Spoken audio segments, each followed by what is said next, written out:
बिस्मिल्लाहिर्रहमानिर्रहीम। अस्सलाम वालेकुम नाज़रीन, आप देख रहे हैं अनोखा अंदाज। मैं आपका होस्ट जमाल सिद्दीकी। उम्मीद करता हूँ आप खुश व खुर्रम होंगे। नाज़रीन कराम, 30वें रोजे की सहरी से कबल बड़े ही मामलात ख़राब होते दिखाई दे रहे हैं। पाकिस्तान की तारीख को जो है वो तारीख सड़क पर लेके जाया जा रहा है। पेट्रोल का, ईंधन का बहाना बनाया जा रहा है कि इमरान खान ने अपनी हुकूमत में कोई ऐसा इकदाम नहीं किया। दूसरी जानिब इमरान खान के खिलाफ FIR काट दी गई।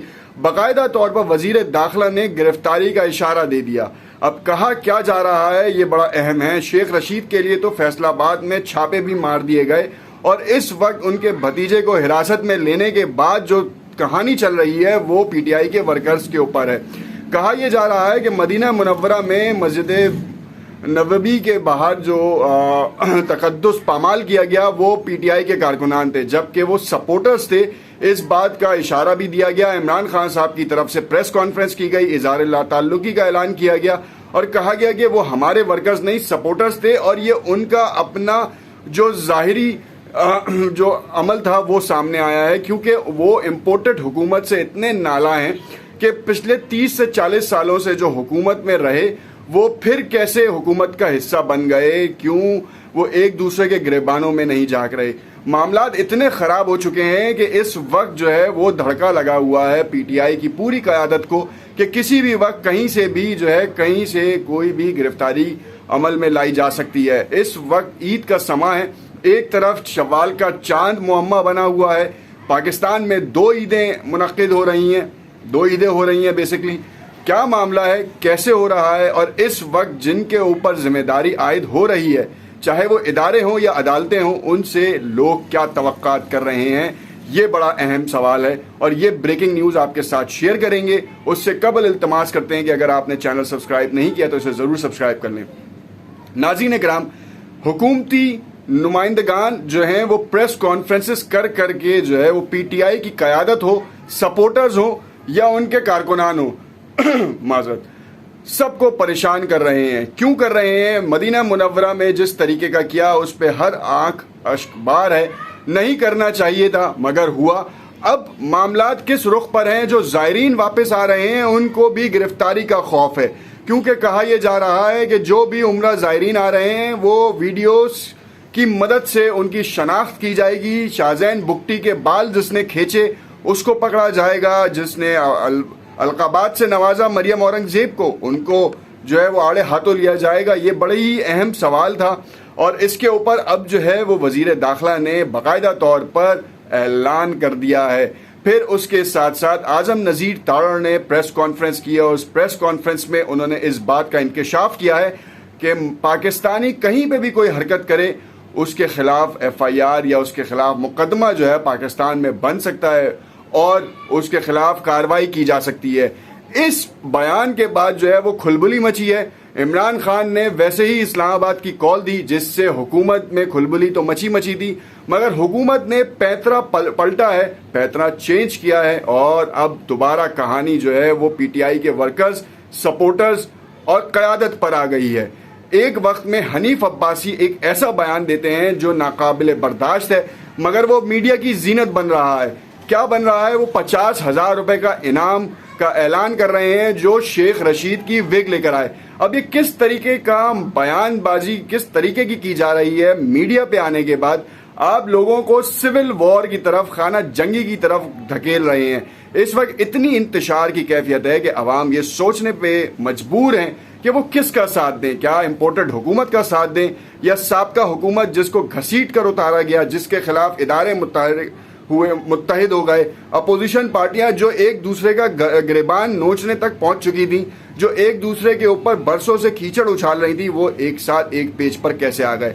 क्या ये मुल्क की सलामती लेकर आई है या फिर कुर्सी का जो नशा है वो उनको लेकर आया है? ये बड़ा ही अहमियत का सवाल है, क्योंकि आप और हम जानते हैं मुतादिद लोग जिनकी उम्रें जो है वो 40 साल की हैं, वो अपने बचपन से देखते आ रहे हैं कि जरदारी नवाज शरीफ, जरदारी नवाज शरीफ, जरदारी नवाज शरीफ, यही कहानी होती रही। फिर उसके बाद मुशर्रफ साहब आए, 10 साल जो है मुशर्रफ साल के गुजरे जिसमें NRO दिया गया इनको और फिर वापस मुल्क में बुलाया गया और फिर दोबारा इक्तदार का हसूल जो है वो इन्हीं दोनों जमातों के पास रहा। पंजाब में अगर आप देखें तो 30 साल से मुस्लिम लीग नवाज की हुकूमत रही, सिंध में 30 साल से पीपल्स पार्टी की हुकूमत रही, मगर यहाँ के जो इलाके अंदरूने सिंध के जो इलाके हैं, आपने अभी हाल ही में एक आग का वाक़या देखा, झुग्गियाँ जली, और जिसके बाद जो हेल्थ की फैसिलिटीज़ थी उसने तमाम इदारों की कली खोल दी, और उसके साथ साथ पीपल्स पार्टी को ये सोचने पे मजबूर कर दिया कि उन्होंने 30 साल के इक़्तिदार में उन्होंने अपनी आवाम के लिए क्या किया, जिन्होंने उनको वोट देकर असम्बलियों में पहुंचाया और इतनी कुदरत दी कि वो सिंध में अपनी हुकूमत बना सकें। जबकि सिंध की दो बड़ी जमातें जैसे पीपल्स पार्टी और MKM, जिनका कभी भी आज तक इल्हाक नहीं हो पाया, मगर साबका हुकूमत को उतारने में इन दोनों का इल्हाक हुआ, और दोनों की जानिब से अब तक ये बयानबाजी की जा रही है कि दोनों मिल के काम करेंगे, और इन दोनों के जो मसाइल थे उनको हल करने के लिए तमाम तर इक़दाम बरूए कार लाएंगे, तमाम तर वसाइल बरूए कार लाएंगे, मगर हमें ऐसा दिखता नज़र नहीं आ रहा। ये बड़ी अहमियत की बात है। पाकिस्तान में 2 ईदें मनाना कोई अचंभे की बात नहीं है। पेशावर, कल खैबर पख्तूनख्वा में बाकायदा सरकारी तौर पर ईद का ऐलान कर दिया गया है। मुफ्ती पोपलजई साहब ने ऐलान किया और उसके बाद सरकारी तौर पर इसको ईद को अटेम्प्ट किया गया। बाकी रेस्ट ऑफ द पाकिस्तान जो है वो 1 शवाल 3 मई को मनाएगा। ईद उल फितर 3 मई को होगी। हमारे यहाँ आज से जो है वो ये मामला अब तक ये ख़त्म नहीं हुआ। पिछली हुकूमत में ये मामला फवाद चौधरी के सुपुर्द रहा, बड़े इक़दाम, बड़े बयानात दिए गए, मगर अब वो एप्लीकेशन कहाँ है, वो जिद्दत कहाँ है, जो आज नज़र नहीं आ रही। बड़ी अहमियत की बात है। मदीना मुनव्वरा के वाक़े के ऊपर इमरान खान की गिरफ्तारी के लिए FIR दर्ज कर दी गई है। शेख रशीद के ऊपर छापे मारे जा रहे हैं, और फवाद चौधरी का बयान इस पे सोने पे सुहागा एक जलती पर आग का काम कर गया है कि अगर शेख रशीद या इमरान खान को गिरफ्तार किया गया तो फिर मुल्क का पहिया जाम किया जा सकता है। ये इशारा दिया गया है छुपे लफ्ज़ों में। ये छुपे लफ्ज़ जो हैं पाकिस्तान की सलामती, पाकिस्तान की इक्तसादी दिलचस्पी लोगों की, और ख़ास तौर पे जो इस वक्त स्टेबिलिटी है, इकनॉमिक या पॉलिटिकल स्टेबिलिटी, इसका दारोमदार जो है वो इनकी गिरफ्तारी पर भी आता है। मई के बारे में मुख्तलिफ मुबस्सरीन जो है खून आलूद इशारा दे रहे हैं, और हम भी आपको बता रहे हैं कि इस वक्त कहानी किसी और रुख पर जा रही है। मामला जो हैं वो गिरफ्तारी से लेकर एहतजाज की कॉल तक है, और ये एहतजाज जो है वो क्यों हो रहा है, ये आपको समझने की बात है कि इम्पोर्टेड हुकूमत इस वक्त मुल्क चलाने में नाकाम नज़र आ रही है। बिजली का क्राइसिस बढ़ रहा है, और उसका दारोमदार और उसका दोष जो है वो साबका हुकूमत को दिया जा रहा है। हम्माद अजहर ने बाकायदा तौर पर इस बात का इंकशाफ किया कि उनके दौर में रोज़ाना की बुनियाद के ऊपर मीटिंग्स होती थी, और 2 ऑफिशियल्स मीटिंग्स होती थी जिसमें एनर्जी क्राइसिस, एनर्जी की फ्यूचर प्लान्स के ऊपर डिस्कशन होता था। अब क्या हुआ कि पिछले 1 माह में कोई डिस्कशन नहीं हुआ, जिसका खमियाजा कराची, लाहौर, इस्लामाबाद मेट्रो सिटीज़ को भुगतना पड़ रहा है। जहाँ पे लोड शेडिंग नहीं होती थी, अब वहाँ पर भी 4-4, 5-5 घंटे की लोड शेडिंग हो रही है। और इम्पोर्टेड हुकूमत, मुबारक हो हम सबको।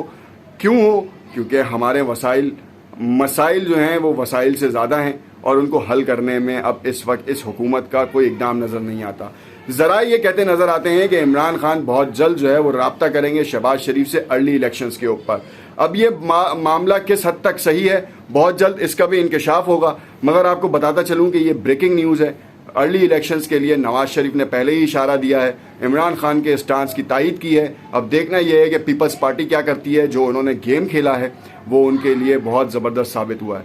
कमेंट्स में अपनी राय से ज़रूर आगाह कीजिएगा, और इस वीडियो को लाइक एंड शेयर ज़रूर कीजिएगा। नाज़रीन कराम, सब्सक्राइब करें और लोगों से भी सब्सक्राइब कराएँ ताकि चैनल ग्रो हो और आपको नित नई मालूमात रोज़ाना की बुनियाद पर मिलती रहें। शुक्रिया।